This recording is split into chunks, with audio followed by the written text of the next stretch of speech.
Assalamualaikum warahmatullahi wabarakatuh. Kawan-kawan sekalian, kembali kita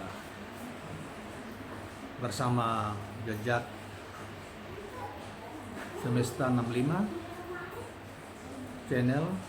Dan kalau tadi kita sudah membahas soal sifat dengki yang jelek, sifat dengki ya, pengertian dan larangan sifat dan rendahnya sifat dengki dalam pandangan para ulama, termasuk juga khususnya dalam Al-Quran dan Sunnah yang menjadikan sandaran dibahas oleh para ulama.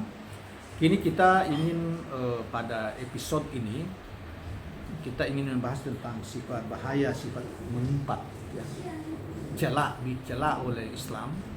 Orang yang biasa mengumpat, membicarakan mengorek kekurangan orang lain dan sebagainya dan menyebarkannya. Nah, baiklah, kita masih dalam kitab yang sama, yaitu kitab Risalatul Qushairiyah yang juga ditulis oleh Al-Imam Al-Qushairi, yang dalam bahasan soal mengumpat itu kita sudah bahas sepintas dan tidak bermaksud mengulang lagi. Kita langsung saja ke masalah bahasan pokoknya, yaitu tentang tercelanya mengumpat, tabiat mengumpat, membicarakan kejelekan orang. Beliau membahas masalah ini memulai dengan surat firman Allah, mengutip firman Allah dalam Al-Quran, surat Al-Hujurat ayat 12, yang artinya, jangan sebagian di antara kamu sekalian mengumpat yang lain. Senangkah salah seorang di antara kamu sekalian memakan daging saudaranya yang telah mati? Maka tentu kamu sekalian benci memakannya, kata Allah dalam Al-Quran. Diriwayatkan dari Abu Hurairah radhiyallahu anhu, diceritakan bahwa seorang laki-laki berdiri bersama Rasulullah Shallallahu Alaihi Wasallam yang sebelumnya dia duduk, sehingga kaum mengatakan, alangkah lemahnya si fulan itu non anonim ya. Setelah itu Rasulullah SAW bersabda, engkau telah memakan saudaramu dan engkau telah mengumpatnya. Artinya Rasulullah pada saat itu tegur orang ini. Nah, Allah Subhanahu wa taala menurunkan wahyu kepada Nabi Musa alaihi salam. Dikatakan bahwa barang siapa yang meninggal dunia dan bertobat dari umpatan, maka dia adalah orang yang terakhir masuk surga. Barang siapa yang meninggal dunia dan selalu mengumpat, maka dia adalah orang yang pertama masuk neraka. Saudara-saudara kalian, selanjutnya dijelaskan bahwa ini seorang ulama yang dikutip, namanya sangat pendek, namanya Auf, mengatakan, saya bertemu bertamu kepada Ibnu Sirin. Ibnu Sirin adalah seorang ulama besar pada zamannya, pada abad pertengahan, dan dia adalah seorang ulama penafsir mimpi yang terkenal, sehingga dia menulis suatu kitab mimpi yang paling tebal dalam ininya, tentang rahasia mimpi. Ibnu Sirin. Lantas saya mengumpat Al-Hallaj. Al-Hallaj itu adalah seorang ulama yang digantung, dipenggal lehernya, akan dianggap yang tersesat. Ulama tasawuf yang mengatakan, yang terkenal dengan pernyataannya lah, ana al-haq atau subhani, maha suci aku subhanahu, sehingga dianggap sesat dan kemudian dipenggal, dihukum mati oleh para penguasa Islam pada zamannya. Saudara sekalian, mengatakan bahwa sesungguhnya Allah SWT Zat yang Maha, saya ulangi, saya bertamu kepada Ibnu Sirin, lantas saya mengumpat Al-Hallaj. Sebenarnya nama agak panjangnya Abu Mansur Al-Hallaj. Seketika itu Ibnu Sirin mengatakan, sesungguhnya Allah SWT Zat yang Maha bijaksana dan Zat yang Maha adil. Apabila engkau bertemu dengan Allah Subhanahu wa taala di hari kiamat, maka dosa yang paling kecil akan menjadi lebih besar daripada dosa yang paling besar engkau timpakan kepada Al-Hallaj. Menurut suatu cerita, Ibrahim bin Adam juga ada seorang sufi yang terkenal, seorang peniti jalan sufi ya, yang terkenal, pernah diundang dan dia menghadirinya. Mereka yang hadir menyebut bahwa orang-orang yang tidak hadir. Mereka mengatakan orang yang tidak hadir itu adalah Sukail. Ibrahim bin Adam mengatakan, inilah diriku yang telah membuatku demikian. Apabila saya menghadiri suatu tempat, orang-orang akan mengumpat. Setelah itu dia keluar dan tidak mau makan selama 3 hari. Menurut suatu pendapat, perumpamaan orang yang mengumpat bagaikan orang yang meluruskan senjata, alat pelempar yang senjata manjanik. Dalam itu adalah alat pelempar yang diberi peluru panah api. Kebaikannya dia lempar ke timur dan ke barat.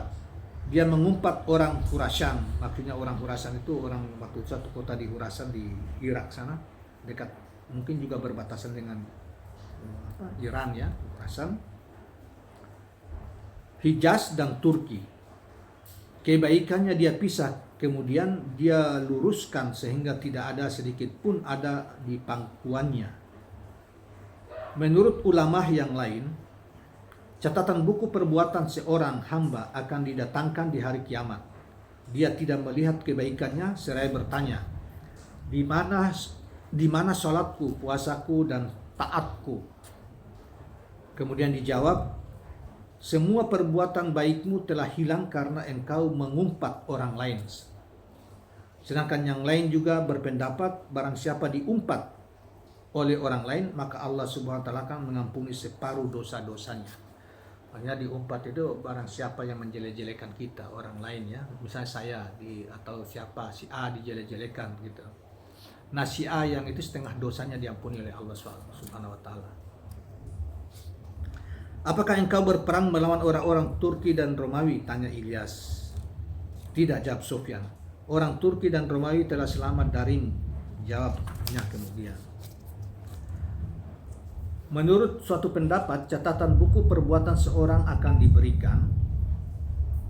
Setelah itu dia diberitahu, ini adalah perbuatan baikmu karena engkau telah diumpat oleh orang lain sedangkan engkau tidak merasa. Sufyan As-Tsauri juga seorang ulama sufi terkenal juga. Selain itu juga dia juga mendalami ilmu-ilmu lain, misalnya ilmu fikih, ilmu hukum Islam dan lain sebagainya. Sesungguhnya Allah membenci ahli rumah yang suka makan. Sesungguhnya Allah membenci ahli rumah yang suka makan daging.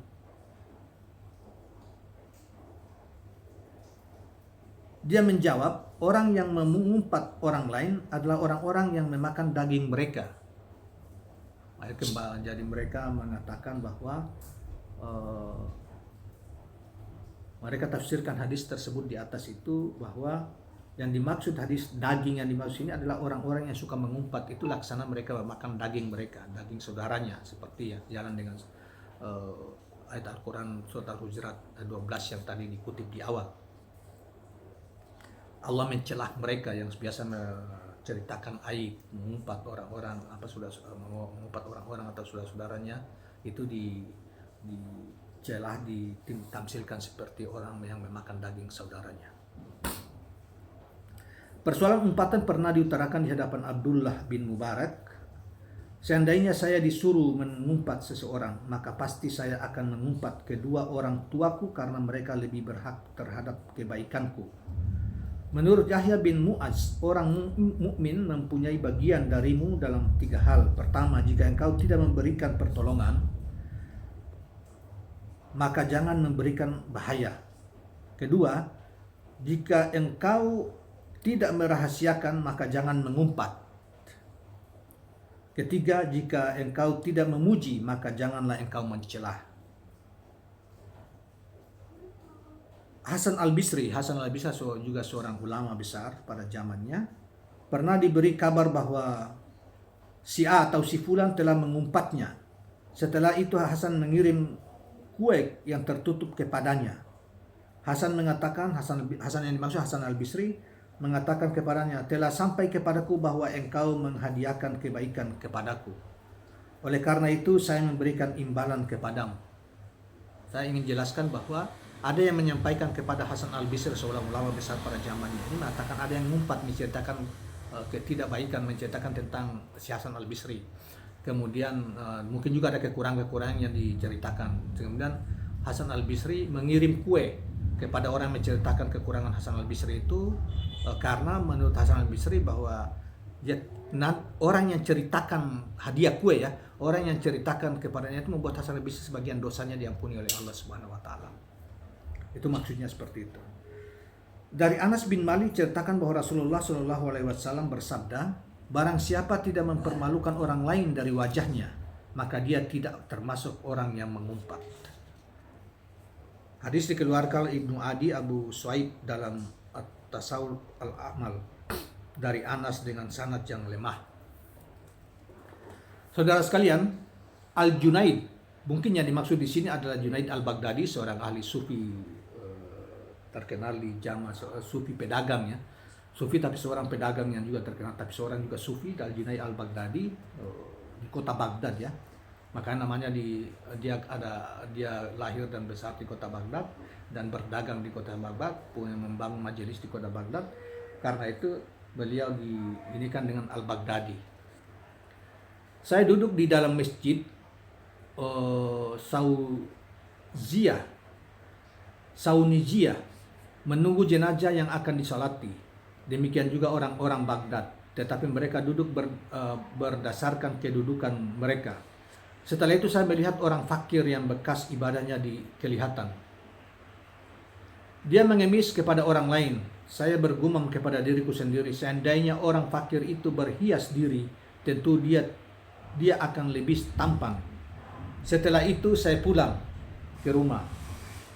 Pada waktu malam, di hadapanku terdengar suara wirid berupa tangisan, salat dan yang lainnya. Wirid itu dapat menundukkan semua wiridku.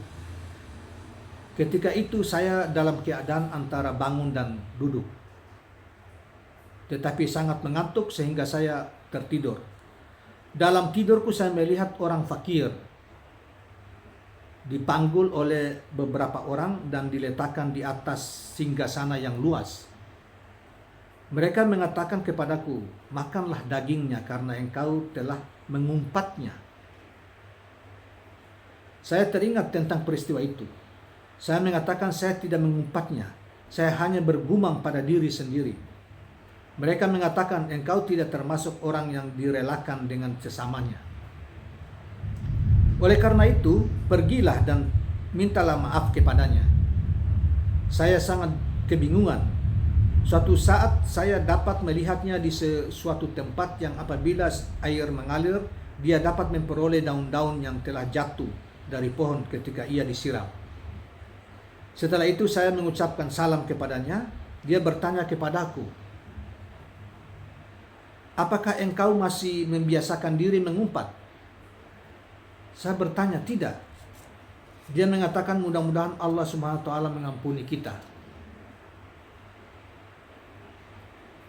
Abu Ja'far al-Balkhi, ini pendapat Abu Ja'far al-Balkhi ini saya tidak ini, tapi mungkin seorang ulama besar juga, mungkin juga seorang ulama peneliti jalan hikmah atau tasawuf.